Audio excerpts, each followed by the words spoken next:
I'm proud of all the things that I've done, the things I've accomplished, and the things that I never thought I would be able to accomplish.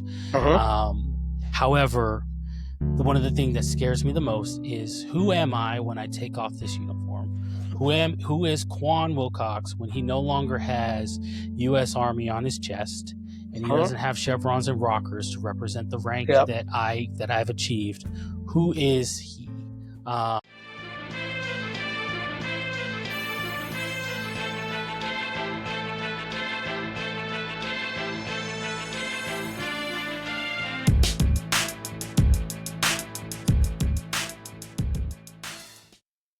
All right, guys. Hey, welcome to another episode of Mediocre Dads, where being mediocre is a choice and you have to refuse to be mediocre every single day. I'm your host, Queon. I go by Q, and I'm joined by an amazing guest named Cory.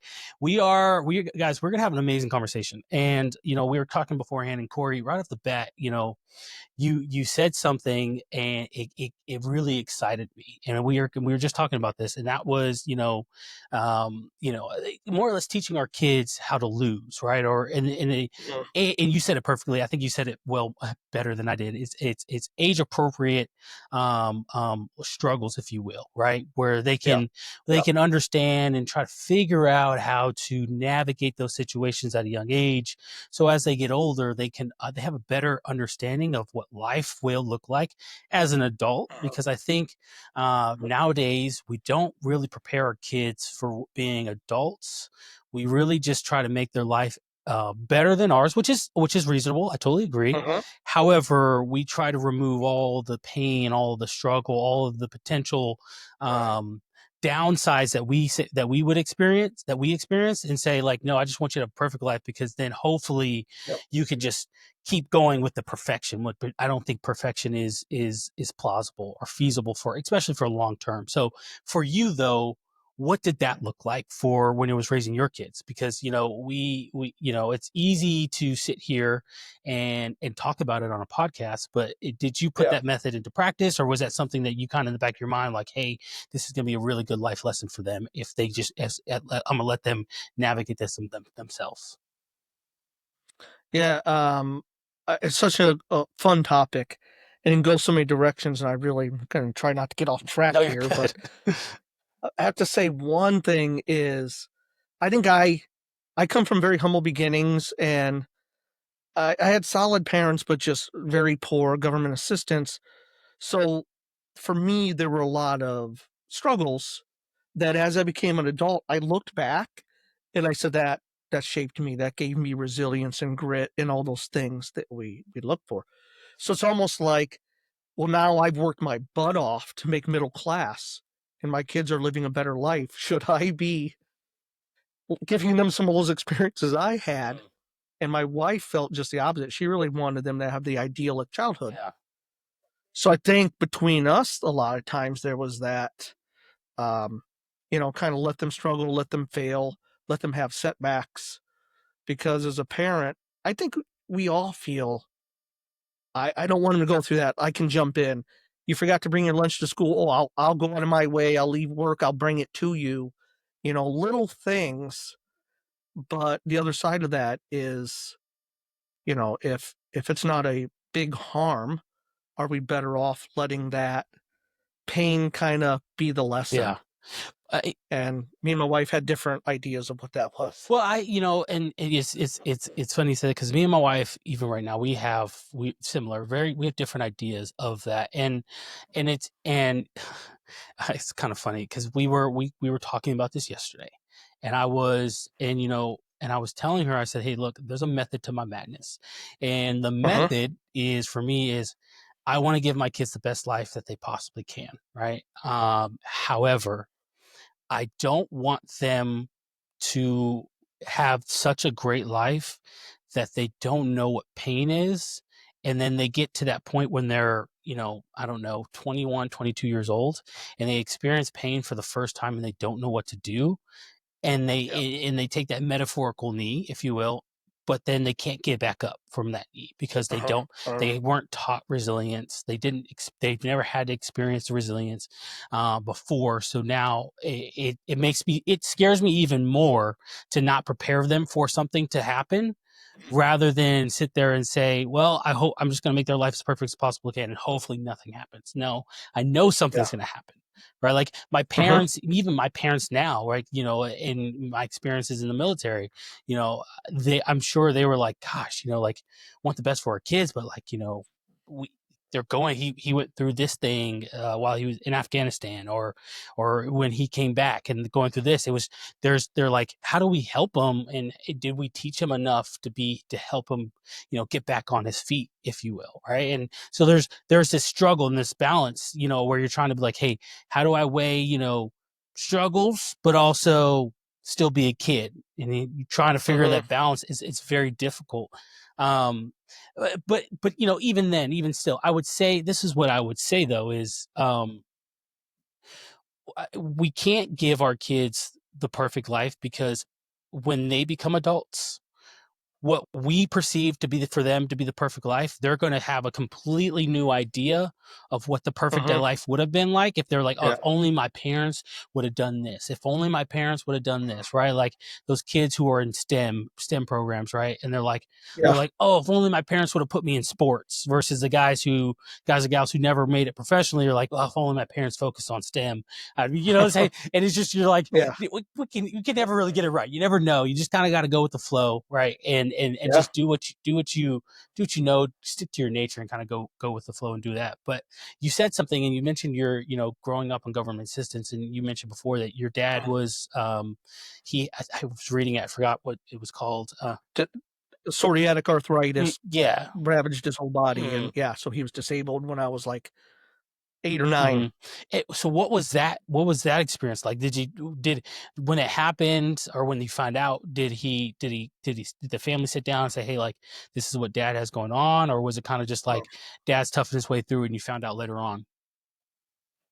And that's a great question, and in some ways, I think my dad really is my role model in this, and that so just understand the disease. Thank God he served in the Army, Oh, awesome. and the Veterans Hospital was there. If it wasn't for that, I have no idea what would have happened to us. Um, so figure about 99% of his body covered in psoriasis, and literally the arthritis in every single joint, hand, fingers and toes disfigured. And so, I'll be honest, my memories are a little hazy of like the moment. And I remember he just went away to the hospital and he was gone for a couple months. And then Wow. when he came back, he just couldn't do much. And so there was financial struggles, but I say a great role model because, he was born in 44. He served during the Vietnam time and that kind of mindset. He was just like, hey, I got to figure out a way to provide. Yeah. And he's getting out there and he knows how to fix cars a little bit. So even though his body's not working, he was never home. He was always out hustling, trying to make extra money. Mm. So that, from my perspective, I think seeing that is like, you know, as far as, hey, that's what, being a provider, being a man is, it's no excuses. You just got to go out there and make it happen. Right. No, 100%. And you know, gosh, I think I have a love-hate relationship with technology, and the reason I bring Mhm. that up is because, I say back then, but truthfully, back then, during that time, especially when your dad was born, and getting into the 60s and the 70s, Yeah. technology obviously wasn't prominent like it is now. Right. It wasn't such a major part of our life, right? And of course, if we were in the 70s, we wouldn't be able to do this what we're doing here right now. Yeah. But Yeah. so while there's been amazing advancements, there's also been these this it's addicting, right? And a lot of Mhm. kids, pretty especially, use it. So why I bring that up is, I think it's important because back then there was this, you didn't have this distraction. I like this, you didn't have this Yeah. distraction. You had, Yeah. hey, I have to figure out what what money, where the money's coming from, how to do that. And Mhm. I'm not going to just, even though I'm in pain, and whatever the case might be, I can't sit here and just binge watch something on Netflix because Yeah. I have the excuse to is, no, hey, look, I need to provide, I have to go out. And so that creates, this level of resilience that kids today would only dream of. You know, and I like Yeah. truthfully, I think kids today, if I don't wish that to happen to anybody, but like truthfully, Yeah. most people, like, especially my age, who are 30 years old, they say, "Hey, if something happened like that, they're like, oh yeah, I'm disabled. I need all the government assistance. I'm not going to work a day in my life again. Forget that. Like I can't do anything, Yeah. right?" And it's it's commendable to your dad, I think for you, that had to teach you something, just outside of just seeing your dad struggle. What did that teach you? Yeah, I'd have to say is, it was a lot of little lessons about I think I had to grow up pretty quick and handle some stuff on my Yeah. own. And, my mom was in the home. She really had no education, had no ability to really go earn money, but was taking care of the house. Um, but like I said, my dad, he'd be like, "Hey, I can go to this car auction. I can buy this car for $1,200. I think I know what's wrong with it. A few repairs. Now I can sell it for 2,000." So, it's kind of like, "Hey, I need help replacing a starter on a car," and, things like that. It felt like not only did I see it happening, but I got kind of pulled in and involved with Yeah. it. And I could see that it wasn't easy for him, but he got it done. And he would talk about his thinking with it. Um, so that was one aspect. And I think another is I really, maybe like most of us during that time frame, I kind of took responsibility for myself at a young age and started working. I was 14. I feel like I haven't had a day off since because I've always been employed. Um, but it was just the expectation. If you want, you know, new clothes, you got to be able to put gas in the tank. It's kind of on you to go figure out how to get that done. And if you spend all your money, you got none left. Like, and there's not just, "Hey, I want more." There is no more to give you. So, like, I think, like you said, right? We don't want our kids to struggle, but I think there are real life lessons that we want to make sure that they're grasping at age appropriate times, so they're ready to be that full on adult. Yeah. Well, it's this, the hard part is how do you teach them something that you had to live through without making them live Mhm. through it themselves, Yeah, right? that's it. Then That's and it. on top of that, there are lessons that you learned, that I'm sure that you didn't even at the time, you probably couldn't say, "Hey, this is what I learned at this time." But as you got Yeah. older, went through different things, you said, "Oh, I've kind of been through this, or I have this experience where this is where I felt this way before, and this is how I navigated it, or and this is how I was." And you were able to manage those feelings and those ways and about those different things, and you were able to get through those things, because of how you grew up, not knowing, hey, how you grew up was going to be able to Yeah. help you apply to those different life situations you're Yep. in. So I think that again, the balance is the hard part. It's the finding the balance, and Yep. but at times it can be it can be suffocating because you put so much pressure on yourself to be Yeah. better, and you're like, I have to be better, Yeah. I have to be good, I have to do this, I have to. You put Yeah. so much pressure on yourself that you start not necessarily caring about yourself, but caring about everybody else. And Yep. one day you look in the mirror and you're like, who am I? Like it kind Yeah. of like you said, Right. like you were like, you haven't taken, feels like you haven't taken a day off since you were 14. And Yeah. it's like, okay, what would you do with if you had a day off? And a Yeah. lot of guys, you serve, so you can attest to this as well. After serving, for however long you serve, whether you do 10, 20, whatever years, right? There's always that one thing, I think the one thing that crosses people's minds is, what am I going to do tomorrow? Right? Like you're used to have more or less having your day planned out. You're used to kind of being able to Structure. like wake up. I got to go to formation. I got to do PT. I got to Yep. go to the motor pool, or I got to go do this A, B, and C. You already kind of have an idea what tomorrow looks like. Uh-huh. You know, that first day you get out, or that first couple months when you get out and you don't have a job, you're like, what do I do? What do Uh-huh. I do? How do like someone's like, what do I do with my hands? Right. And then and again, that kind of for me, where my mind goes is it feels like that's how it feels like when you're trying to be perfect for your family, for your kids. Like, it's like, Yeah. how do I Yeah. be perfect all the time? It's like, I don't know what to do.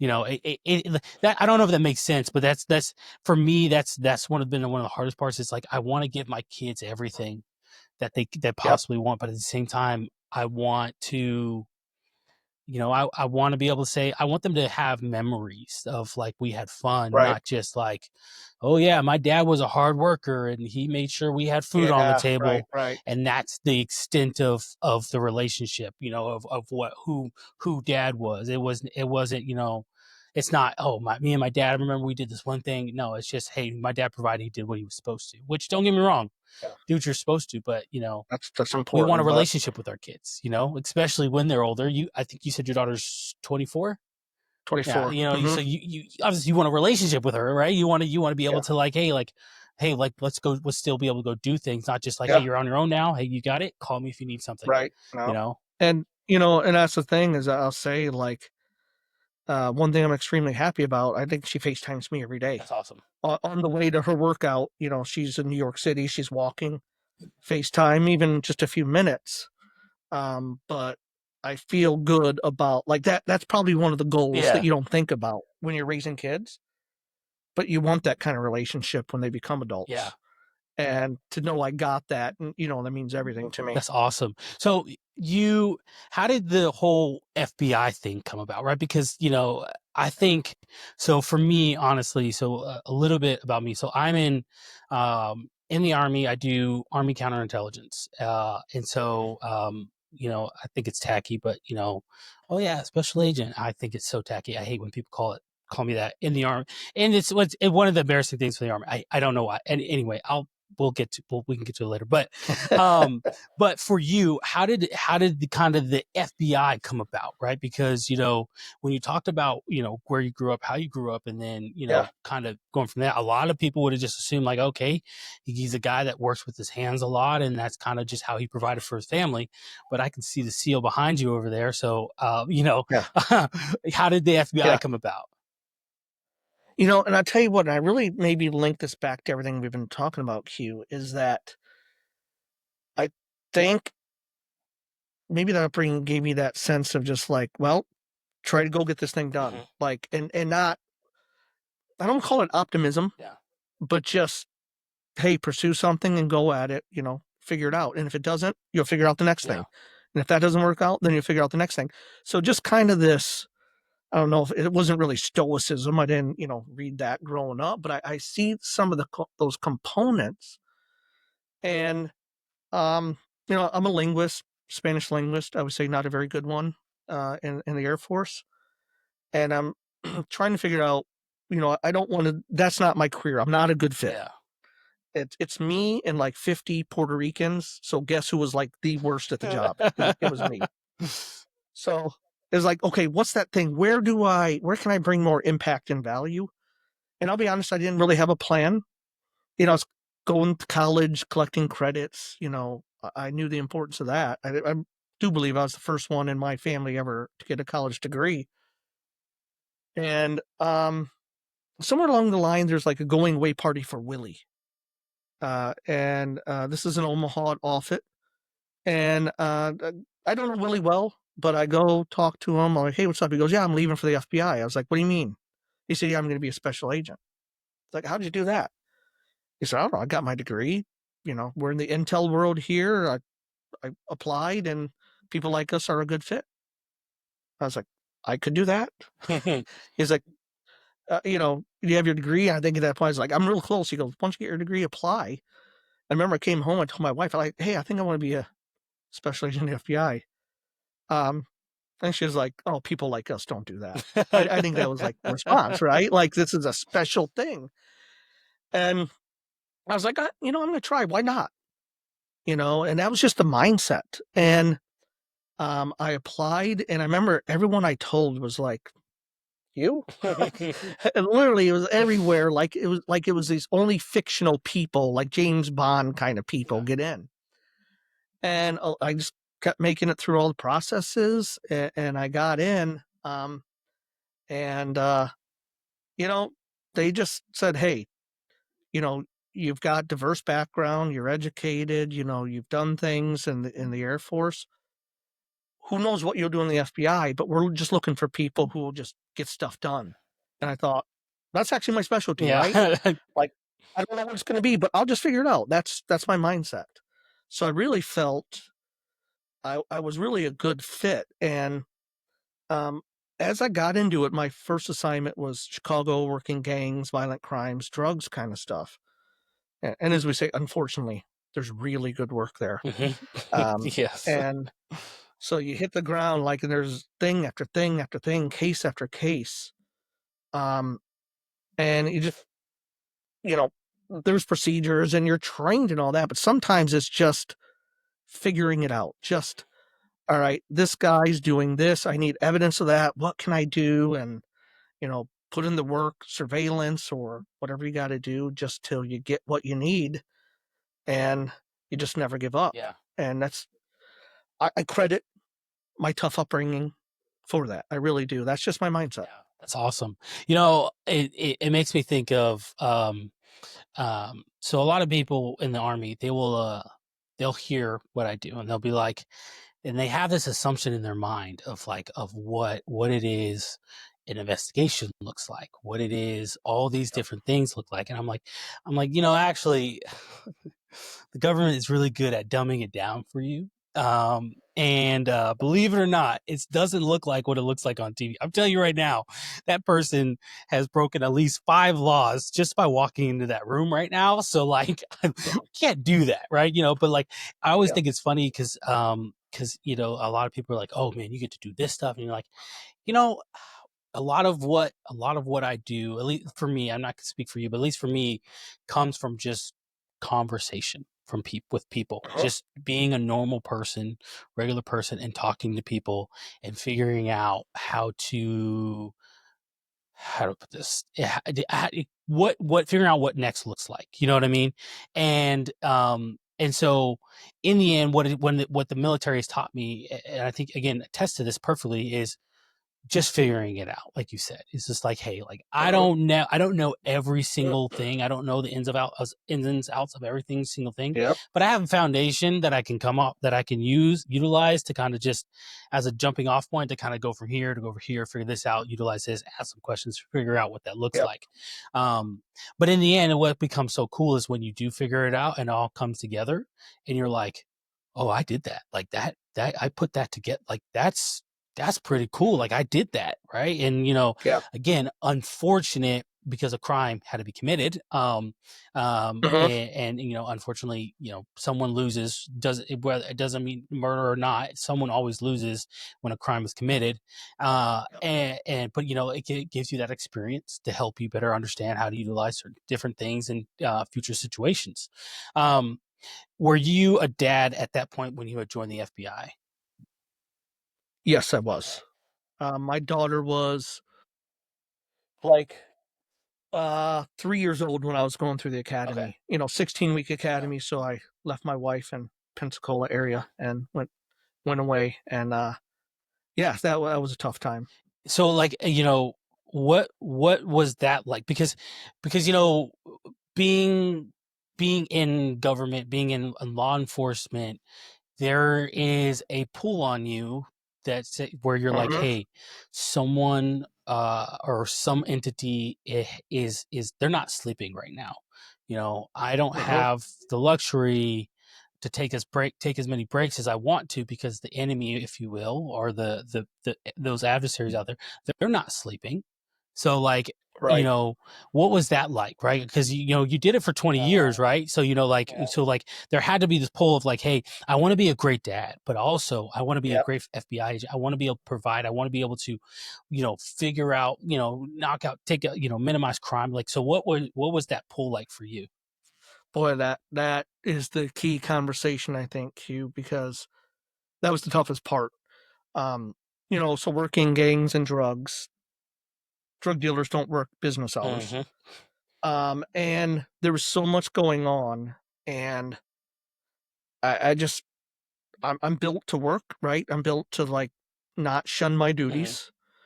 And I was quite honestly, I was having the time of my life. It was really Yeah. fun. But I also started recognizing, and by now, as I really got into my career, my son was born too, 4 years later. And so there's so many times, like my wife she's a teacher for the visually impaired. So there's some years she didn't work Yeah. when her kids were smaller, but even the point, there's points where she's working and her daughter's got this ear infection, whatever, like it's felt like every other day, Mhm. and asthma. So it's like she woke up with a fever again today. Someone has to stay home from work. And I felt like, oh my God, I got like this thing today, like, and she was like, fine, I'll take a day off. And the burden kept going on her very, very much. And I don't think I was purposely trying to say my job's more important, but the things going on in my job were less flexible. Yeah. And, you know, I would, she'd just tell me, like, this is literally, I used to tell new agent trainees this, that I really, she was like, hey, I'm struggling here. Like, I'm handling everything. You're always gone. Even when you're here, sources are calling you at the dinner table. You're talking about moving kilos. Hmm. Well, we're trying to have a family dinner. You're not present. You're not here. And so I tell you what, Thursday, I'll take Hallie to Girl Scouts. Like, I got it. Thursday night, you're off. Well, Thursday about 4 o'clock, my source would call. Hey, that dude we've been trying to get for the last 6 months, he just offered to sell me 3 guns, with no serial numbers if we can meet him tonight. So I'm calling home. Hey, so I got this thing. I'm going to try to get it done, and I just kind of figured out like that was just the way it was. And I didn't know how to say no at work. I really didn't know how to say, well, we'll let those guns go. Hmm. Like you said, right? There's bad stuff happening. And 2 lessons here I just want to share. One is I had a great team. Like me and my partner and the whole squad would go out, we'd do things. And they just happened to be the parts of life where many of them didn't have young kids or whatever. And you talk at work and I mentioned this thing, hey, go home. Like, you can still get home. And that guilt, I was like, no, I can't leave you guys. So like, no, seriously, your wife's pissed off. Go home. And I wouldn't, because how would I look at work? Really looking back, I still would have that feeling, but I think it was a little bit of an immature response on my part to do that, because they really meant go home. They really wanted me to do that. Um, I didn't do that well. And the other thing was I really didn't know how to figure out that balance. So that's how I ended up transferring to training division to teach, because I was like, I still want to do something. I want to make an impact, but I can't just keep doing what I'm doing because I don't know how to get out of what's happening with my wife. If I keep doing this, I won't have a wife and kids. And so made the decision to put in, luckily got hired to come teach at Quantico, and really kind of hit my groove there. So I'm glad that all happened. But that whole, you know, family comes first and all those things we say, boy, that's hard to live. It's really hard. The Army says that all the time, and it's family first, family first. But then you put the uniform on, and it's a Thursday, at 1500, and you're faced with the decision of, do I go home, or and give that extra time to my family, which truthfully won't be an extra time, because all I'm going to be thinking about is all I have to do here, or Yep. do I try to finish as much as I can here? Maybe give them like 30 to 45 minutes. They're still young, though. They won't remember this as much. Yeah. And my wife's awesome. She'll forgive me, and we'll be able to figure it out. We'll figure out what tomorrow looks like. Yeah. And you after a while you sit there, and one day becomes 2 days, becomes 3 days, and next thing you know, a whole year has gone by, and you have chosen your work over your family. Uh-huh. And when it's kind of like a sucker punch. When it finally hits you, you start trying to rebalance the scales and you say, okay, now, hey, work guys, listen, I got to do this family thing because, or I'm going to lose them. Yep. And so then, in some senses, work starts to suffer because you don't really know what is something you can give up per se versus saying like, no, hey, this is a line. I can't let this happen. I have to execute this. Right. Yeah. It's not to say things failed, but certain things start failing. And then next thing you know, it's, you try to do the family thing, but they've gotten too used to their lifestyle of you not Yeah. being as present. Right. And I'm not saying you specifically. I'm Nope. speaking Right. Right. from experience here as myself. So they've gotten used to that lifestyle where you haven't been there. And so you come in and then you start doing dad things, and very quickly do you realize you were the odd man out, and everyone's like, You're yeah, disrupting. you're disrupting the flow. And everyone's like, what are you doing right now? You're like, I'm being dad. What do you mean? Like, this is dad. And they're like, yeah, but we have a system and you're kind of messing up the Right. system, Right.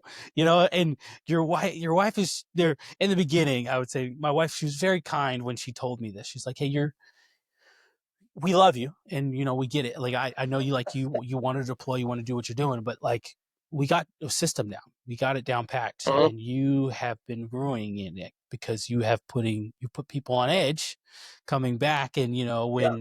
when I came back from I was in Kuwait, and I was for several months, came back, and I'm thinking I'm going to step right into being dad. And so Yeah. when my Yeah. eldest daughter, might have said something off at the side of her mouth or something, whatever the case might be, here comes dad ready to pop up and be like, nah, we're gonna nip that in the bud. Mom, on the other hand, was like, hey, you were very mean to her. And I'm like, come on, she was disrespectful to you. I'm here, I got your Yeah. back, man. Like, we're in this together. And it's like, I Yeah. got you.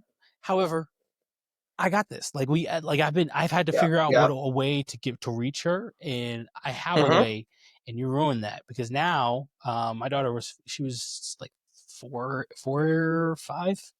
Gosh, it was like, yeah, 4 or 5, and so I remember when that first time that happened, the rest of the evening was ruined because of me. Yep. And I know what you I mean. sat there and I thought to myself, like, I just wanted to help. I just wanted to make sure, that, you felt that you had me, you're the support of me, and you were being helped, and Yep. not, you weren't doing this.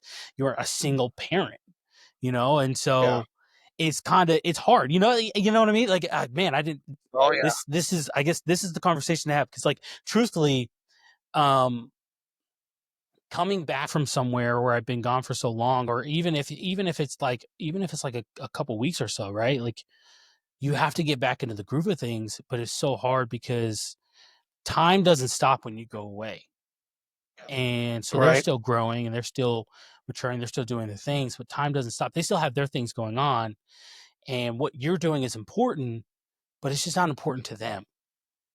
Uh-huh. Not a Not, bit. and you know what I mean? And like, Not a bit. and you're just like, but I'm like, I'm saving the world. And they're like, yeah, Yeah. that's Right. cool. But I would like you, we miss you here, Yeah.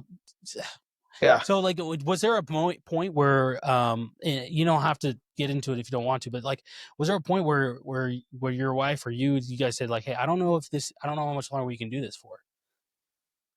I don't know if it was that clear, but I recognized uh, how unhappy she was.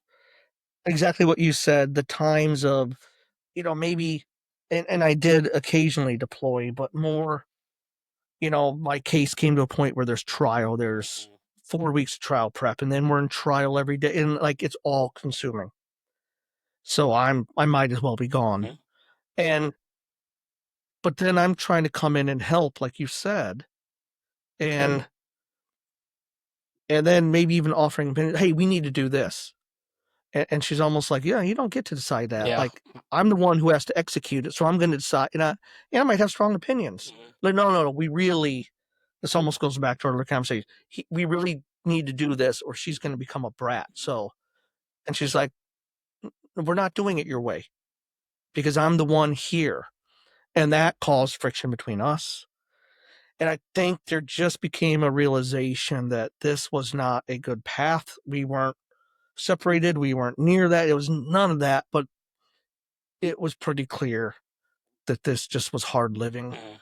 Um, and and I tell you, teaching cops, I spent a lot of years teaching cops now. I'd say be careful when things are rough at home and you go to work and you get a lot of joy out of your work and you're good at it and everyone pats you on the back and tells you you're great, because you will start spending more time there, almost avoiding the family. And I think that's the path that's really detrimental. And it's often, I heard a young lady once say, um, you know, hey, at this one PD, they all point to, Captain Smith as the example of leadership, blah, blah, blah. She says, I know he's been married 3 times and he has 2 adult children who won't speak to him. So if you're pointing to that guy as the symbol of leadership, no thanks. I don't want that path. I'll stay at this rank if that's what it takes. So I think that's a little bit of that recognition of, if it's not working, you know, I think you have to talk that through. I decided to kind of transfer within the FBI. Uh, it just would have been a lot harder if I stayed. I think we would have figured it out, but I would have had to make the Yeah. adjustments. It would have been me changing. Did you ever consider even like quitting the FBI? No, I'd have to say that never really came up. And she never brought it up. She would say things like, I don't know, we just can't keep doing this. I don't know how long we can keep doing this. And it'd be like, hey, trial's almost over. Then, there'll be a lull. It'll get better. And it would. Mhm. But then it'd ramp up Yeah. again. And you kind of just see that's the cycle. Yeah. It's a never ending cycle. Cause Yeah. I, so the decision on staying in, getting out, for me in the military, it's been a roller coaster, right? Like if you would have talked to me 8 months ago, I'm doing 20 years. You know what I mean? Like 8 months ago, I was like, "Yep, doing 20 years. I'm committed. I'm gonna Yep. do it. Like I'm almost done. I'm over the hump. I'm gonna do it." Right? But my wife's similar, right? She's what she saw in me, and when I believe what your wife saw in you is you're passionate about what you do, and Hmm. for her to be the reason that you stop doing what you love Yeah. would That's true. hurt her more than Hmm. figuring out how do I convince him that some of his work is not as important as spending time with the family, right? Yeah. And so my wife she would say certain things at certain times where it'd be like I'd be like like, well, if I PCS here and I go here, like less work, blase blase. And truthfully, less work, yes, in a sense. However, my my work ethic doesn't allow me to do less work. It just means like, hey, Right. I'm going to figure out more to take on then because I need to be Exactly. busy and make sure Yeah. that things are running, things are functioning. And Yeah. if I'm here, guys, look, the ship's going to be floating as long as I'm here. Just know that I'm gonna be here. You know what I mean? It's just one of those things. So like, I remember she would be like, well, like you could get out, like you could get out and Hmm. kind of figure what that looks like.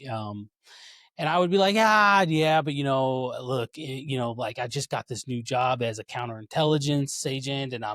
and I look, they PCSing me to Fort Bragg, and the opportunities there. They're in Afghanistan, so that'd be a second time to be able to Hmm. go and really put what I just learned to practice. And so like, Yep. and I was just really excited because so I always had this dream, and I slightly still do. I don't mind saying it here, um, but I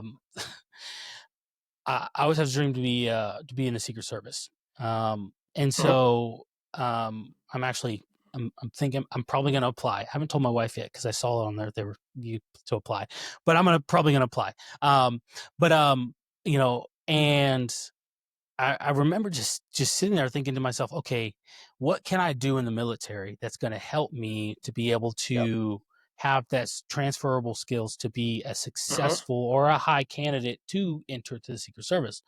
And so I was going to do CID, but then I was like, Yeah. oh, CI came about, and I was like, I'm gonna do Army counterintelligence, and I get to call myself a special agent. I'm like, That's right. holy crap! And I get a badge. say less. I might as well do the CI thing. So, I did this, I'm doing this whole thing, right? And, it's one exciting thing after the other, doing whatever. But, I'm at this point now where I'm battling between deciding of pursuing something similar to the military, uh, or pursuing something less strenuous, less.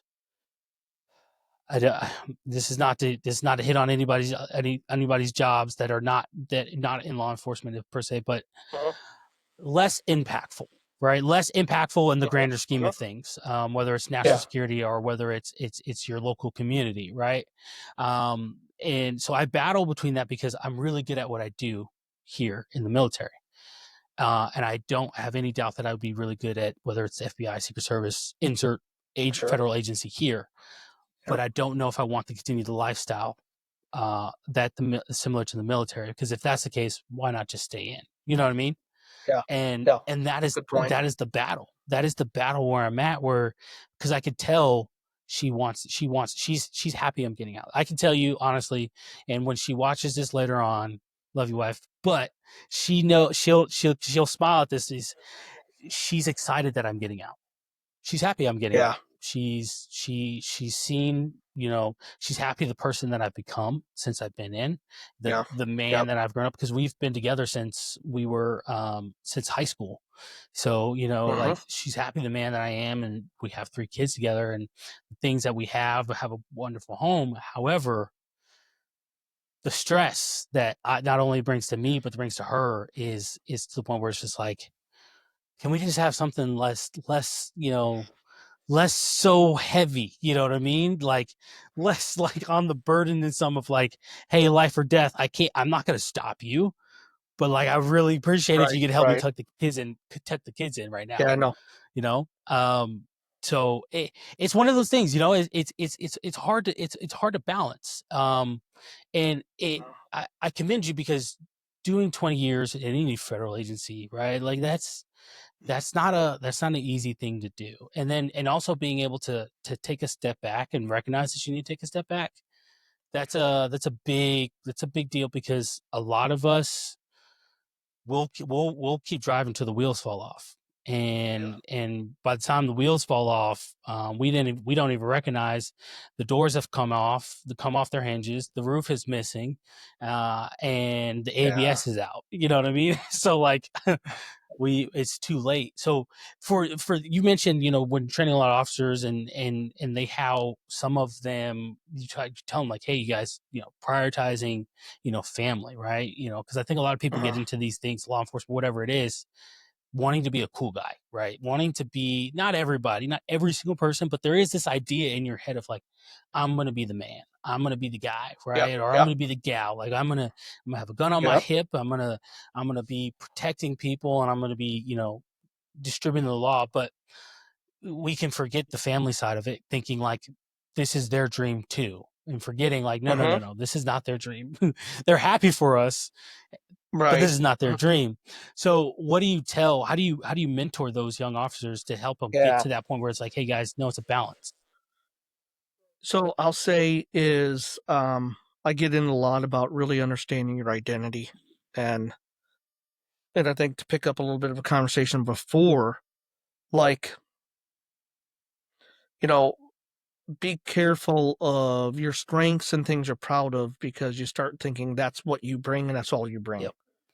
My example is sometimes very pretty young ladies, everyone tells them they're pretty all the time. They start getting out there and they just think that's all they bring is that they're pretty. And if they lost their looks, they'd have nothing. Yeah. And so I think it's the same thing, whether you're a hard worker or all these very valuable traits you see in yourself. You can't let that become your identity and how your sense of self becomes that, because it will keep pulling you towards, oh, I got to go to work. I got to prove I'm the man. I got to like do these things.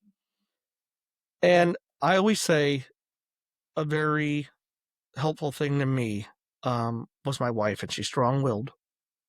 And so I might think I'm cool guy working these big cases, and it was just on the news. Like, and I come home, she's like, "Hey, that's great. All right, dinner needs to be made.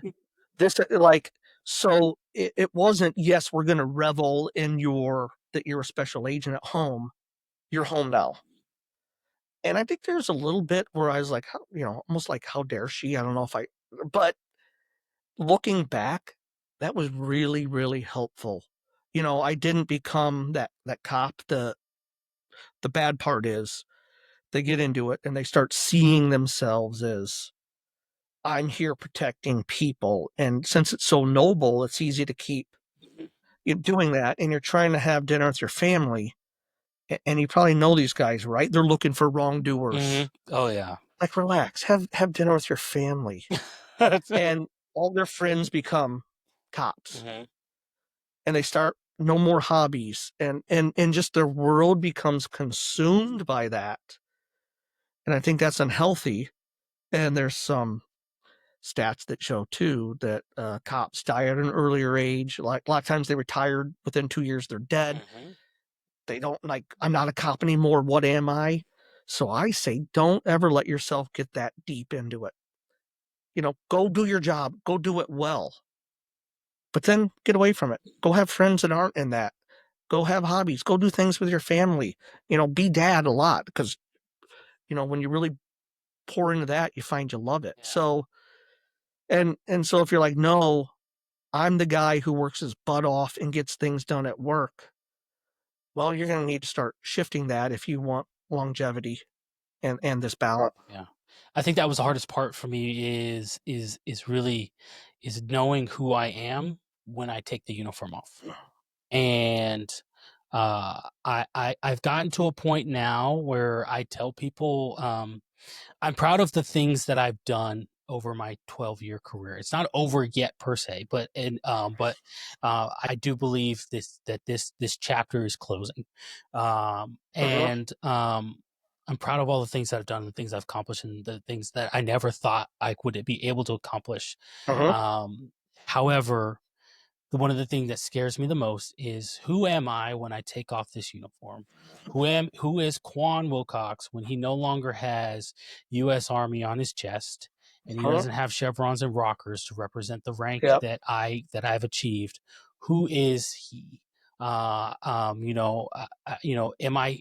Can I still be a hero to my family if I no longer have this cape on, if you will? Can I still be? Yep. Right. Can I still be hard charging and a leader if I no longer have, the NCO rank to represent leadership, right?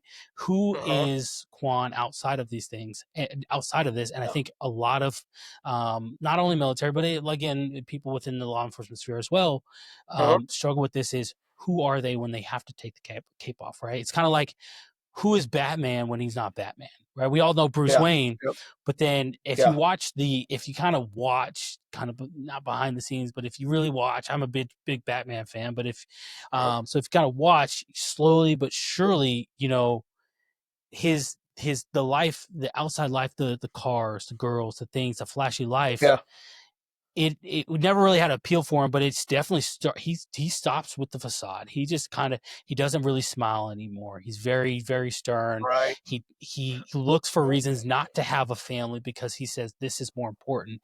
And it kind of gets to a point. It's like, who is Batman or who's Bruce Wayne when he's not Batman? And I think that's very hard for a lot of people when they have to figure out and why. Because again, I heard something similar when senior leaders retire from the military, whether they do 20, 25, 30, or 30, whatever the years it is, right? And if they get out and they don't have something that they can really cling to, within 10 years, most of them have passed.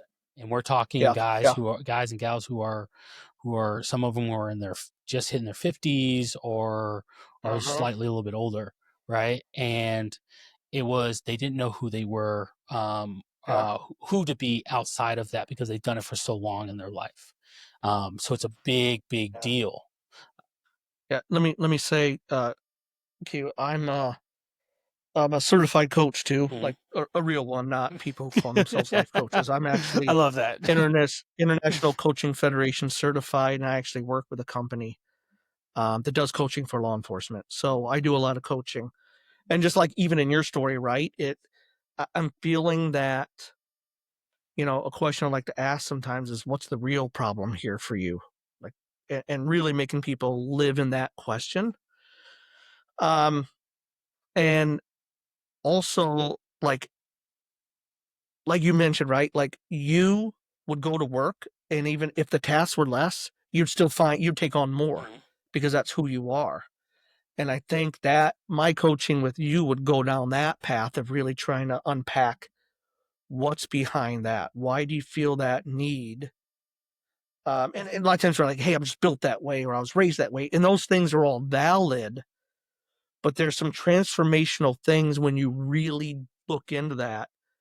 And rather than just accepting it, knowing that everything in life's a choice, and is that a choice that's serving you and serving your family? And it's not a magic switch, but I think there's a lot that comes through that. Um, of you know, do I have to have a job that is so impactful that it changes the world? And if so, if I'm drawn to that, why? It's a noble thing, Mhm. but what's behind that? And what if I was a manager at Oreo factory? Like, some people say, oh, I could never do that, right? I would never take a job like that. And since I'm a leadership nerd, a lot of it's still like, man, you're still, wherever you go, particularly if you have a leadership position, you're impacting people. Like, you make a difference in their lives. If you're a great manager, if you're a great boss, if you're a great leader, if you're a great role model, and you care for people that work for you, you're giving them an experience that's probably better than many other people in our country who don't have that. Yeah. So I think there's just so many ways to be impactful no matter where you are. That's really something we should all consider. Like, I'm going to go where I'm going to go, and wherever it is, I'm going to be impactful regardless of what it is. Well, I can answer it for you, right? Answer your All question. I right. know you kind of weren't asking, but I can answer it. Yeah. Because I'm all about transparency, and one of my biggest things is, uh, it scares me to not be useful. Uh, if Mm. I Okay. can't be useful, that's part of it. That's one part of it. But the other part of it is, um, and you said it earlier. I've gotten used to being patted on the back, saying, "Hey, Staff Sergeant Wilcox, you're killing it. Keep it up. Nah, man, you're an Yep. amazing leader. Hey, no, keep it up." I've gotten used Yep. to those praises, where Yeah. before, when I first started receiving them, I don't know how to take. I'm not a very good person who takes compliments well. I don't know how to receive them very well. Same. Um, and so when they keep coming, it's like, well, obviously I'm doing something right, right? Yep. And I'm having, and in the praise starts coming from senior leaders, from people you didn't even Hmm. think that knew your name or even cared about what you were doing, but then they say, hey man, did a really good job with that. I appreciate you doing that. You're like, how did you? I mean, I know things go up, but how did you know that I did this thing that I considered to Hmm. be little, so small, but you were it was a big, you considered a big deal, and you're like, no, you saved this thing from failing. You know, um, it starts to be like, it's like, okay, well, everything I do has to have that level of impact, or I'm not of value to the organization that I'm in. Hmm. And so that, again, ultimately, those things coupled together, that's what scares me the most, is am I being useful to the organization? And if I'm not, that means I'm not being impactful. The things I'm doing are not having impact. And that means people are actually the perception of me is, I was told this guy was like a hard charger, but he's just lazy, right? And that's what scares you. Ultimately, the biggest thing is being Yeah. called lazy. I don't. It Hmm. scares me to death. So that's, again, that is for me. It was what ultimately scares me, and why it's kind of like, it's like, well, why do you what's the why? What's the real reason behind it? Not just, hey, I'm a hard charger. No, no, no. Like, hey, I appreciate what my dad taught me of working hard and merit based working, right? Like, hey, you get things by how the work ethic and your effort you put in. But it's gotten to the point where the military really amplified that for me, where it's like, can I go be a manager at a Wells Fargo, for example, Hmm. and be okay?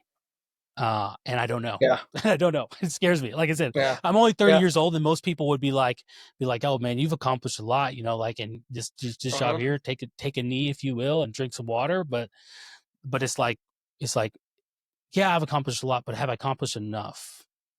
It is it enough, or was I actually just one of the lazy ones? Because I could have done more. So that's what it is for me. I don't know. No, It scares that's me. interesting. Actually, it's almost like you frame if you're not in the top 10%, Yes. you're failing or you're Yep. lazy. 100%. Yeah. Yeah. And a little tidbit about me. My, so I'm not perfect. I've gotten some snags with that within the military because of that Uh-huh. leadership style where, um, I don't.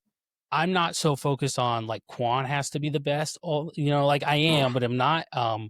If I have those around me who I'm like, of people around me who I'm like, okay, you're not there yet, but I want to get you there. I want you to feel Uh-huh. the metaphorical high that I'm feeling right now of what it feels like to be the best or be within the realm of the best. So I'm Yep. going to get you there. Just know though, it's not going to be easy. Okay. It's not going to be, you're going to wake up tomorrow and boom, you're within the top 10%. No, this requires work. This requires effort. This requires thinking. This requires common sense. And I'm going to help you get there, but you just know you're in for a wild ride. And part of me would have put that on other people who had no aspirations for that, but certain Right. characteristics that I saw, I thought that's what their aspirations were, to only find out like, no, they don't care about that. They maybe have those characteristics to be a great leader, but they're like, hey, guy, I don't mind being the guy in the back that you ask my opinion every 2 months. Like, what I'm saying, I'm just here to do Right. a job. And you're like, oh, but well, why? Like you have the potential to be great. Don't you want to be great? Yep.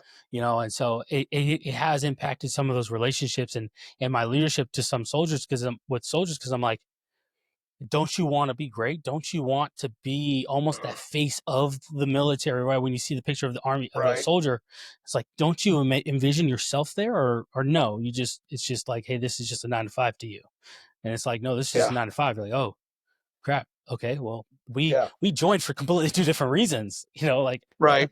Right. and so yeah, no, like that's kind of what it is for me, and that's again, coming back full circle is I smile and it's nostalgic to think about all the things that I've accomplished in being in, but I can tell Yeah. you, I'm happy to be getting out. I'm happy to be making that transition. As scary as it has been, Uh-huh. and as scary as it is, I'm happy to be making that transition, and I'm really eager to see what comes next. I Yeah. know a lot of people tell me well, aren't you nervous? Aren't you scared? Don't get me wrong, I'm nervous. I'm scared. I got 3 kids. Yeah. I got a house. I still got a mortgage. The mortgage doesn't stop Sure. when I get out and I don't get a paycheck anymore from the army. But um, I will say is I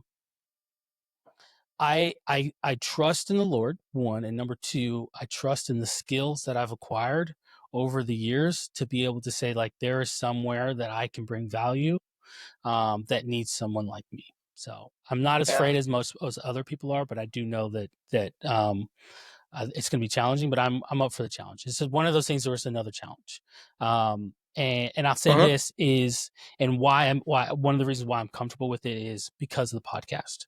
Um, Uh-huh. I would tell people, I don't tell people at work I really do a podcast. Some people find up finding it, be like, hey, I saw you on YouTube. I'm like, stop it. We're at work. This is work. Um, Yeah. but it's speaking to what you talked about earlier, having a hobby. This is to me is a hobby slash this is a passion. I love talking to other Yeah. people. And so for me, this is why the transition and the separation has been easier, versus for some people they don't have a podcast or whatever, and they're like, I don't. Right. This is all I have. So this is why the transition for me has been easier. I'm not saying everyone go start a podcast, so your transition from the military or whatever you're doing, leaving will be easier. But that's why the transition has been for me has been easier. Was the transition for you outside the like leaving the FBI, was that difficult, or were you like, hey, nah, I'm good, I'm ready to move on? I think I was ready, and I tell you, so I got to Quantico. I taught new agents the kind of the source development, Mm, recruitment side. yes. Got my dream job teaching at the FBI National Academy, being a leadership instructor. I just love that topic. And eventually I got promoted over the instructors. In my last couple of years, they asked me to run the program. So I ended up in a very, a high position that probably a lot of people pursue, and I didn't even like pursue it. Mm.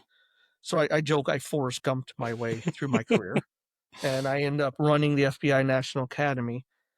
And it's a lot of weight running a program that's highly visible and all that. So I think when I left, I thought like, we all have bosses we think are idiots at times. Like, oh man, I'd make this so much better if I didn't have these idiots saying no or saying we don't have the budget. So it's almost like I want to take all of this I've learned and go out and continue teaching, coaching, consulting, and doing things without that boss saying no. Yeah. So for me, it was I'm going to choose who I work with. So I partner with a friend who also goes by Q, Awesome. who runs a nonprofit. Um, I work with this company that coaches cops. I manage over 100 coaches. I do lots of teaching. I teach disc all over the place, emotional intelligence. So I feel like I'm able to take the best of me and go do it versus what someone else tells me I have to do. There's Yep. downsides. I hate the admin side, constant emails and setting up the thing. I just want to show up at the thing and do the thing, Yeah. teach the class, facilitate. Um, so it's not perfect, but I think knowing it was a continuation, but just with me being CEO made that easier. Yeah. No, that's awesome. And uh I think that's one of the great things. Not everybody has, entrepreneurship drive, if you will, Mhm. but I do think if people, when they're making transitions in life to doing something different, from whether it's been 5, 10, or whatever years it's been, one of the things I think is, obviously try to find something that that you're good at, but don't be afraid to try something new, Absolutely. because when I first joined the military, and this is what I tell new soldiers all the time. I was like, when I first joined the military, this was new to me, right? Like I Mhm. didn't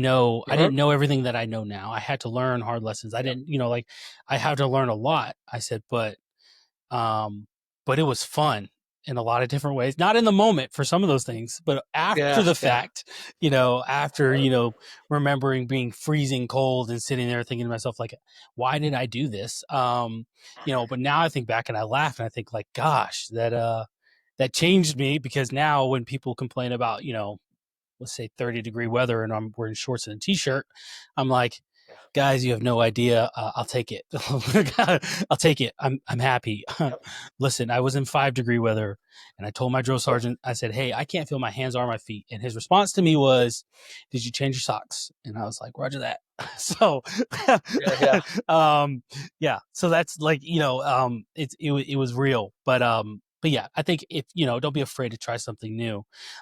Final question here before we get off of here. Mhm. And I say final question, but I don't know where it will go, and I'm not afraid for it to go a little bit longer. But you talked about your daughter, and she's pretty known TikToker in New York, and Mhm. right. How was this something, was she became adult, she got into being a TikTok, or was this when she was still at home she came into TikTok? I I, Yeah. I asked that question because, kids and technology has been one of this constant conversations that we have as parents, is like, hey, how much is too much technology? And then if Yep. it's like, okay, you never imagine your kids becoming influencers, if you will, or Mhm. creators, or whatever you want to call it. But when they do, and they're really good at it, you're like, okay, but is there something else, or is that, you know what I mean? Right. Like, so, Right. like, was that, was that thought process for you, or you're like, hey, like, go for it? Yeah, so that's actually a really good question. I think there's some good points in there. And one is I like to point out because my daughter is in New York, focuses on fashion, kind of just like New York Awesome. lifestyle. And, she's fortunate enough to be like in that top 1% because everybody's trying to do it, Yeah. and she's actually done it and been successful. But what I like to say is, um, she's a really hard worker. That's how she's built. Um, we were talking a little bit about that disc profile thing Mhm. before we started, and like I said, I recognize she was that D dominant. She's task oriented and driven, so she doesn't really care about stepping on your toes or, hurting feelings, and she's just driven to succeed. So she had the right makeup. She was really smart. She's very bright. A couple times she tested for the special gifted programs, never always came just short, but was close, which means she's really bright, but she's not so bright that she's awkward. So maybe she's that kind of right mix. She went to college in New York. That was her dream. Actually, she was a really good softball player back in the day when I was coaching her too, like all county, all this and all that. But she was going to be successful no matter what she did, right? And she gets into college, and she's online. She has people she follows, and she's the typical teen girl doing those things. And then during COVID, particularly when the colleges in New York shut down, she came back home. I think she just got like, hey, I'm gonna give this a shot. And what that meant for her was starting to really post things Mhm. and take the your friends laughing at you, oh, you think you're gonna do this, and the negative comments and pushing through that. And then small building, and then like, hey, Amazon wants to work with me and give me $500 a month to buy stuff to show off. And then, next thing like, hey, I actually made some good money last month.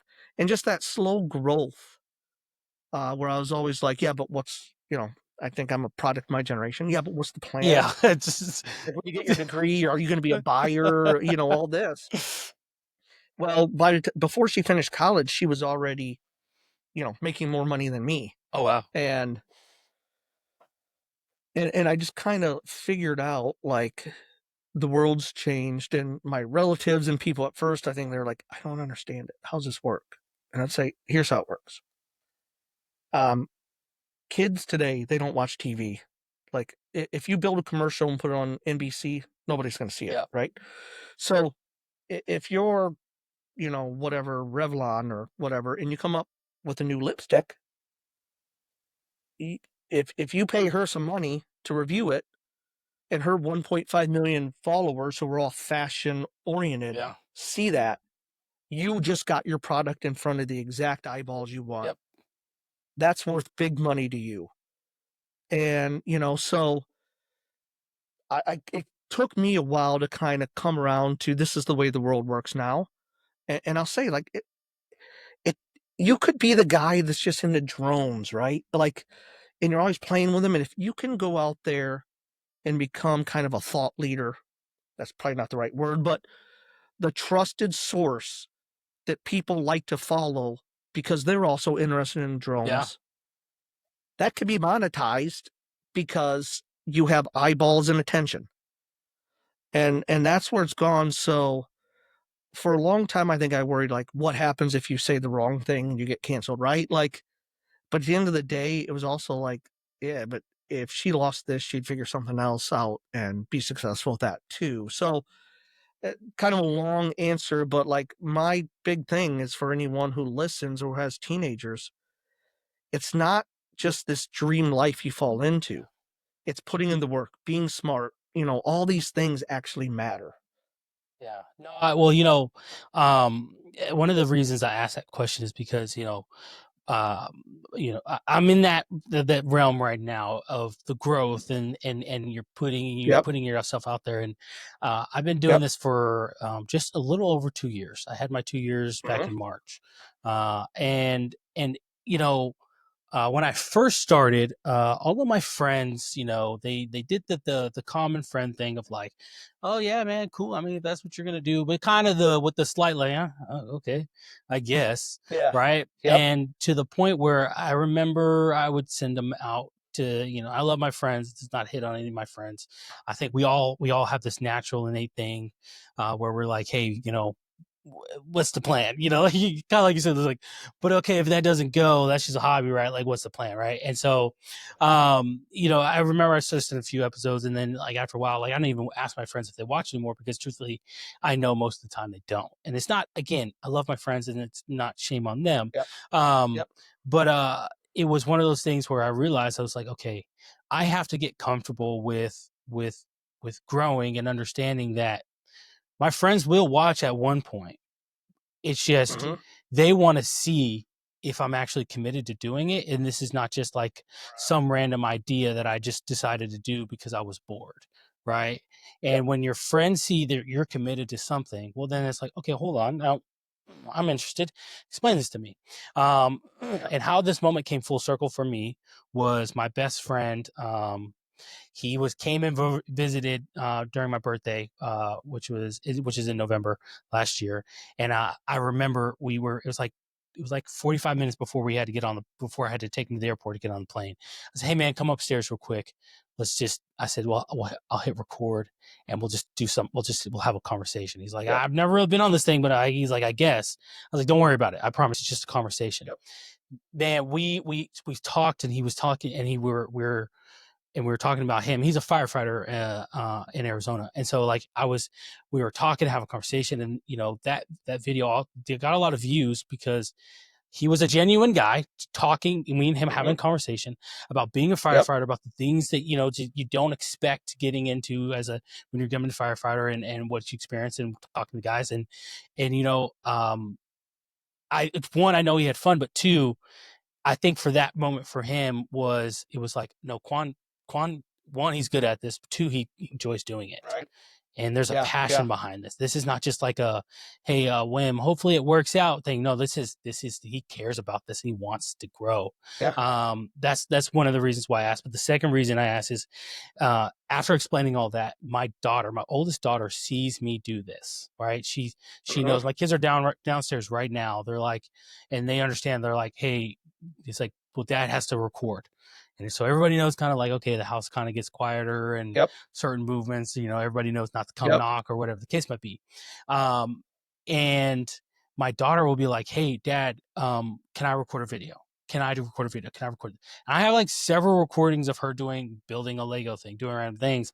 Yeah. And I'm like, hey, look, you know, I love that you see me, dad, doing it, and you want to kind of do it together. And you want to do it. And I love that. However, I don't want. She's only 6 going on 7, and I'm like, I don't want to put you. You're not for the world, Right. and so like I don't mind recording videos and doing whatever, and like at one point uploading them as you get older, but like you right now is you're a kid. You're not for the world. This is fun for dad, and I love doing this, and I would, and Yeah. I'm gonna love it in a few years too, especially when I can get monetized and all that. But like, Mm-hmm. be a kid, you know what I mean? And so that's why I Right. asked that, because a lot of parents would be like, nope, absolutely not, nip it in the bud. You're not going to do this. This is an adult thing. Where and Yep. almost that fear factor of like, oh my gosh, like I can't. What is like I thought this was fun. Why can't I be a part of it? Because your kids just want to be a part of Yeah. what you do. So that's why I was Yeah. curious, because Yeah. some parents just, again, very fearful of their kids getting, especially on TikTok, very fearful of the internet and their kids just being like, well, hey, I'm going to be a content creator or influencer, and that's going to be my life. Right. Yeah. A very old school, like you mentioned, very old school style of thinking. I was like, okay, but what if that fails? What do you have as a backup Right. plan? Right. Like, what did you get your degree in? Cool. Marketing. I Yeah. love it. Right. Awesome. As long as, just maybe if this, doesn't work out, we Yeah. have some extra steps in there that we can fall back Yeah. on. But I'd have to say I think I was comfortable being that she was, college age when she started, because I agree with you. Had she said in high school she really wanted to get into this, that I think that would have been a different conversation. Mhm. And, really to me, the lesson that I think anyone who puts himself out there, even like yourself, right, is pushing through those early things that you're doing what you can, but you haven't learned everything yet. Yeah. So now, several years later, her content sometimes is laughing about her early content. Yeah. And like, oh my God, look what I was wearing. I thought I was looking good. Where can you believe I wore that? I was so awkward. But like when it was all, sometimes, you know, the things she was doing would go viral. Like, and she bought a house in the Hamptons and a new car, and that became, oh my God, she must be making good money. And I was like, that's a reminder for me to just start posting. But it was posting when nobody's watching over and over and over. And then people mocking you, making fun of you, right? And pushing through that. That probably clears out 99% of the people right there, because it is Yeah. difficult. And you have to believe in yourself enough to keep doing it. So it's not for everybody No, by it's not far. for the faint-hearted. I say that. And one thing I always say, like, and I never want to paint it as like hard work, because, her work is being flown to resorts in Mexico and just, taking pictures, and it's a great life. But like, we can look at LeBron James and say, man, that must be awesome.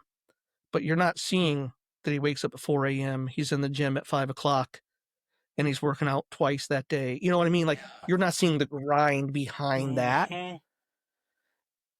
Loving the process and the grind is what gets you that Yep. success. You don't just fall into success. No, 100%. Gosh, it's one of the craziest things that I tell that I explain to people, because even right now, right, like I have friends in my life who will tell me like, oh, it must be nice, not all of us has a podcast, and people, I have my friends, they'll come over, they'll see my studio that I'm in now, right? Mm-hmm. They'll see the microphone, they'll see the lights, they'll see the camera, Yep. they'll see the lenses and the different editing things and the different things that I'm doing, and I'll be like, I'm like, yeah, hey, like, don't get me wrong, guys, I am really happy for how far I've come. One, I don't think it's enough, meaning I've done great, but there's still more to come. But I always tell people, I was like, go watch my first video. Go watch it. Mm-hmm. I go watch my first video, the first Yeah. video that Mediocre Dads ever posted, March 20th, 2023. And I guarantee you'll be like, I'm glad there was some changes made, right? First and Right. foremost, the Right. studio would be that's what you see behind me would totally different, because I was recording on my phone. The light, the harsh lights, all these things, everything would be different, right? And Yeah. than for what it is now. But I tell people, I was like, it's the progression game, right? Like I was like, so like don't worry, like yeah, life's good. Like I'm grateful for what I have now, and I'm really excited for the following, the subscribers I've built. However, y'all don't understand that I recorded that first episode 7 times, Mm-hmm. and people will be like, 7 times. Yes, I re-recorded the first episode. I talked about the first episode I thought I was going to do was about spanking. Then I thought it was going to be about authoritarian parenting, and then or authoritative Yep. parenting, or this over here, or this over that, right? Yeah. Yeah. Yeah. And to my surprise, it was about Colin Kaepernick. But like, I re-recorded it, several times. I was afraid to post it. That's why I re-recorded different Yep. episodes. Yep. And then when I finally did it, I was like, all right, I'm in it. And so I tell people, I'm like, hey, look, I'm humble enough to understand, like, I'm not good at this still. Like, you can even look at 2 videos ago and I can tell you, like, gosh, this sucked, this was terrible. But like, it's just how committed to the process are you? And I Absolutely. think again, talking about your daughter, is I think that's awesome to see that she's committed. But also, um, you said something. You watch her videos, and Mm-hmm. I think, especially for our daughters, that's a big deal. Is to be like, to know, Dad watches what I put out. Uh-huh. My dad Yeah. sees what I put out, and he likes it, or he comments on it, whatever the case. But Yeah. my dad watches me, so he just doesn't tell me like, oh yeah, hey man, keep it up. Yeah, it looks like, seems like you're doing Right. really, things are doing really good. No, Yeah. he watches, and that Yeah. shows me he's really proud of me because he keeps watching. Yeah. And I think that is the Yeah. biggest thing right there. I want to end it on a good note. I think that's the most precious thing out of all the things that we talked about right there. And what I Yeah. caught was that you watch her videos, because I know a lot of Yeah. parents, they still don't believe that it's a profession or something that their kids should be doing. Yeah. And they don't watch their kids' stuff, not knowing like, no, your kid, they're talented. They're very Right. Right. talented. Right. And again, to be, God, to have a company pay you to do those things, to fly you out, do all those things, that's great. Yeah. But I guarantee you, what the icing on the cake for any kid is to say like, no, my dad's proud of me. Yeah. My dad's proud of me. No, 100%. And I tell you, it is the same process I think we talked about all the way around. Like, you're just kind of there. And when things aren't perfect, early stages, you're supportive, but you're also like, yeah, hey, maybe that's not the greatest, but so not sugarcoating it, but not crushing them, Mm-hmm. but just like, yeah, this is a process, just like you said, and I'm there for it, and I just want to be supportive, and I think that's all. I got to just step back and just be supportive. That's all I can Yeah. do, and quite honestly, that's all she wants me to Yep. do. Yeah, I love it. I love it. I think Yeah, that's awesome. Corey, you've been a phenomenal guest. Thank you for joining thank us. you. I love these conversations because they bring something out of me that makes me it makes me think, and I love to think and be able to apply. Like, okay, hey, I was saying this, and like, okay, it forces me to think, and I hope for the audience, especially, as a matter of fact, I know it will force someone to think, to really Yeah, apply in their life, be like, okay, I never thought about that way. I never understood how difficult that was, that transitioning, that life to transitioning for, for my son, for my daughter, whatever, right? Because yeah, I think a lot of people be like, oh, you're getting out, great, cool, sounds good, you just leave, right? And you're just like, no, it's a process. And but yeah, again, definitely. not getting delve deep into that again, but like, still, like, I love these conversations. It means a lot to me that you're willing to come on and really have this conversation, talk to me about it, talk to Oh, me about your family, talk to the audience about your family, and really put yourself out there. So thank you so much. it was my honor. It truly was. Yeah, no, absolutely. And guys, I'll have some of his stuff down in the description below. But that being said, guys, being mediocre is a choice, and you have to refuse to be mediocre every single day. That is all I got for you guys. Mediocre Dad's out.